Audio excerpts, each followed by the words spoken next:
ఈరోజు మా ఆయన నాన్ వెజ్ తినడండి. అయితే పప్పు చేద్దామనేసి ఆకుకూర తీసుకురామంటే ఇదిగో ఇంత ముదురు ఆకు తీసుకొచ్చాడు, పాలకూర. ఏం చేయాలి, ఇది ఏం చేయాలి?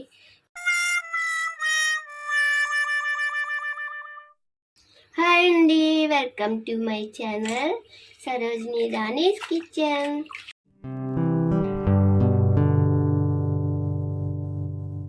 మార్కెట్కి వెళ్ళి నేనే తెచ్చుకుంటాను. కాలు జారి పడ్డానండి, అందుకోసం మార్కెట్కి వెళ్ళలేదు. తీసుకురామంటే ఇదిగో పాలకూర ఇట్లాంటివి తీసుకొచ్చాడు, పెద్దగా ఉన్నాయి. ఇదిగోండి కందిపప్పు చూస్తే కొంచెం ఉంది, పెసరపప్పు కొంచెం కలిపాను. మా ఆయన చూస్తే మళ్ళీ తినడండి, కందిపప్పు తింటాడు, పెసరపప్పు కలిపితే తినడు, మా బాబు కూడా తినడు. అందుకే తెలియకుండా రెండు కలిపేసేసి పప్పు పెట్టేస్తున్నాను. మీరు కూడా ఇట్లా నాకులాగా పప్పు అయిపోయినా పాలకూర ఇట్లాంటిది తీసుకొచ్చిన మీ ఇంట్లో వాళ్ళు ఇట్లా పీసులు తీసేసుకుని పెట్టుకోండి, బాగుంటుంది పప్పు. ఇప్పుడు నేను పప్పు చేసి చూపిస్తానండి. ఇప్పుడు ఈ రెండింటిని గిన్నెసి కడుక్కుందామండి. ఇప్పుడు కందిపప్పు కడుక్కొని ఇప్పుడు కందిపప్పు 2 సార్లు కడుక్కొని పెట్టుకున్నానండి.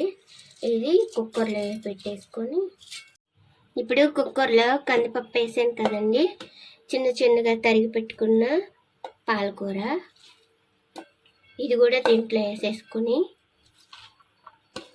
ఇప్పుడు ఇందులోకి ఉల్లిగడ్డలు, పచ్చిమిరపకాయ, కొంచెం కరివేపాకు, ఎల్లిపాయ దంచి పెట్టుకున్నది, చింతపండు కొంచెం, ఇవన్నీ వేసుకున్న తర్వాత మనం పప్పుకి సరిపడా వాటర్ పోసుకొని, ఎక్కువ పోయొద్దండి, పొంగు వచ్చేస్తుంది. పప్పుకి సరిపడా వాటర్ పోసుకోవాలి. కొంచెం పసుపు వేసుకొని, కొంచెం ఆయిల్ పోసుకొని, ఇవన్నీ వేసిన తర్వాత కుక్కర్ మూత పెట్టేసుకోండి. విజిల్ పెట్టుకున్న తర్వాత స్టవ్ మీద పెట్టుకొని స్టవ్ వెలిగించుకోండి. స్టవ్ వెలిగించిన తర్వాత ఇది కొంచెం సిమ్లో పెట్టుకోండి. సిమ్లో పెట్టుకున్నాక అప్పుడు బాగా పొంగకుండా ఉంటుంది, లేకపోతే స్టవ్ అంతా ఖరాబ్ అవుతుందండి. పొంగకుండా సిమ్లో పెట్టుకొని మంచిగా కొంచెం ఒక 5 నిమిషాలు పెట్టుకుని తర్వాత హైలో పెట్టుకుంటే అయిపోతుంది తొందరగా. విజిల్ వస్తుంది, 3 విజిల్కి బంద్ చేసుకోండి.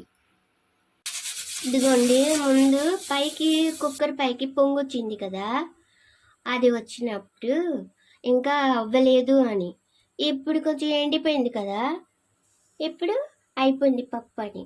మీరు ఎవరైనా బ్యాచిలర్ పిల్లలు నా వీడియో చూసినట్టయితే ఇది కొంచెం తెలుసుకొని కుక్కర్ బంద్ చేసుకోండి, స్టవ్ బంద్ చేసుకోండి, అప్పుడు పప్పు అయిపోయినట్టు. ఇప్పుడు విజిల్ ఇంకా పోలేదు కదా, అయితే మీకు అర్జెంటు అనుకుంటే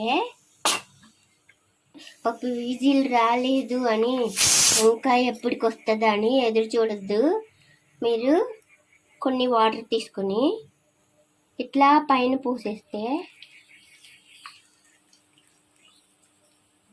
ఇట్లా వాటర్ పోసేసిన తర్వాత విజిల్ పోతుందండి. పోయిన తర్వాత మీరు భయపడొద్దు, పేలుతుంది, కుక్కర్ పేలిపోద్దని భయపడతారేమో, భయపడొద్దు, అది ఏమీ కాదు. ఇట్లా ఓపెన్ చేసేసుకొని తీసేసుకోండి, అయిపోతుంది పప్పు. ఇప్పుడు పప్పు ఉడికిపోయింది కదండి, సరిపడా ఉప్పు, కారం 2 స్పూన్లు వేసుకోండి, చాలా లేదనుకుంటే ఇంకొంచెం వేసుకోండి. తర్వాత పప్పు గుత్తి ఉంటుంది కదండి, దీన్ని పెట్టి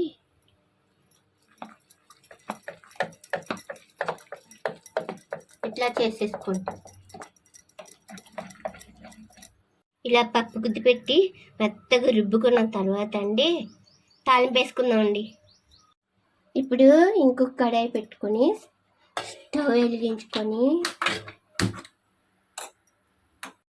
ఇప్పుడు పప్పు తాలింపుకండి ఆయిల్ వేసుకోండి.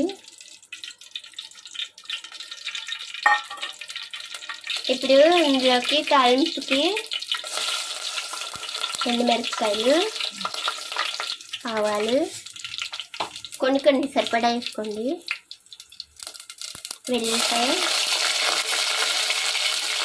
వెల్లిపాయ పొట్టుతో వేసుకోండి. పొట్టు తీసేసుకుంటే టేస్ట్ ఉండదు. దేంట్లోనైనా పుట్టించుకొని వేసుకుంటే టేస్ట్ ఉంటుంది. జీలకర్ర, కరివేపాకు అలా చేసుకొని పప్పు వేసేసుకోండి.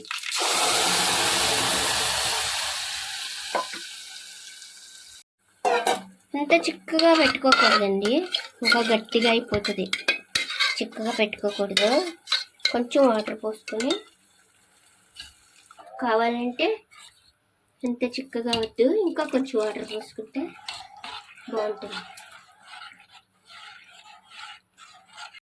చూసారా పప్పు ఎంత కలర్ఫుల్గా ఉందండి. పెసరపప్పు వేసానని తెలియలేదండి. చూడండి, తెలియట్లేదు. పప్పు మెత్తగా అయిపోయింది. ఇంట్లో ఒక్కొక్కసారి మనకి సరుకులు అయిపోతే కంగారు పడతామండి. అట్లా కంగారు పడకుండా ఉన్న వాటిలోనే ఇట్లా చేసేసుకోండి. ఇలాంటి టిప్పులు నా దగ్గర చాలా ఉన్నాయండి. అవన్నీ తెలుసుకోవాలంటే నా ఛానల్ సబ్స్క్రైబ్ చేసుకోండి. ఈ వీడియో కనుక నచ్చినట్లయితే లైక్ చేయండి. మీ ఫ్రెండ్స్కి కూడా షేర్ చేయండి. సరే అండి, ఉంటానండి. మళ్ళీ నెక్స్ట్ వీడియోలో కలుస్తా. బాయ్ అండి.